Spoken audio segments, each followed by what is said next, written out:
Grabing pahirap ang ginawa ng Ginebra sa SMB. Takeover mode si Troy Rosario, unang best player of the game. Halimaw naman si JB sa crunch time. Pinatahimik ang hype na hype si Andre Cahilig sa kanyang posterized dunk. So matapos ang Christmas Clasico, New Year Showdown naman sa pagitan ng Ginebra at SMB.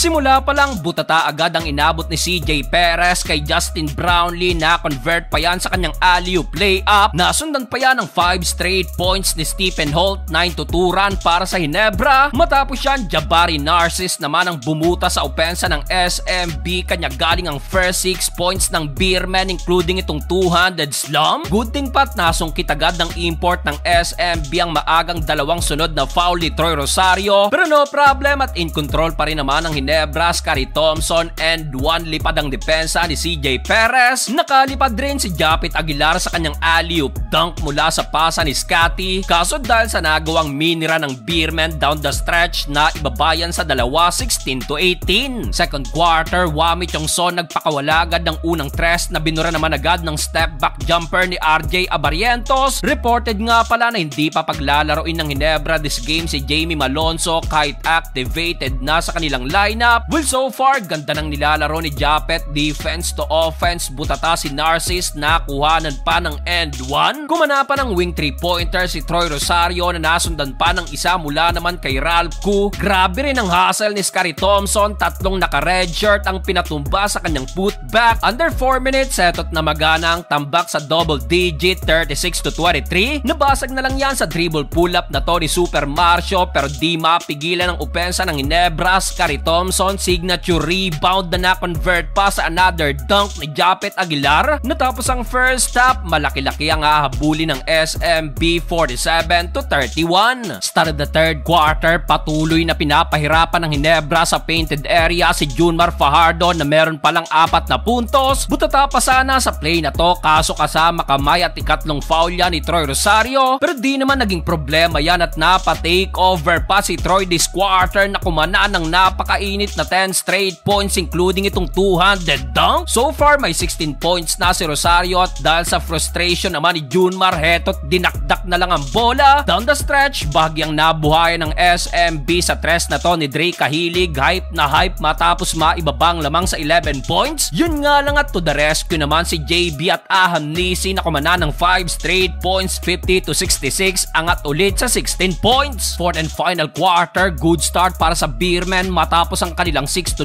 run na pabaril pa itong si Jericho Cruz. Pero no problem pa rin para sa Ginebra dahil to the rescue na naman si Troy Rosario na kumana ng back-to-back 3-point shot. Nagkagulo pa ang Ginebra crowd sa ginawa na to ni JB. Tinanggalan ng hype si Cahilig, posterized dunk. Wami Chongson naman na itala ang unang 4-point shot this game, pero RJ Abarientos binura lang yan ng kanyang back-to-back basket. Pero pilit na humahabol ang SMB, kaso dito na nag-takeover si Brownlee na may iniinda pa ayon sa report. Sa uli, panalo ang Ginebra sa likod ng double-double performance ni Troy Rosario.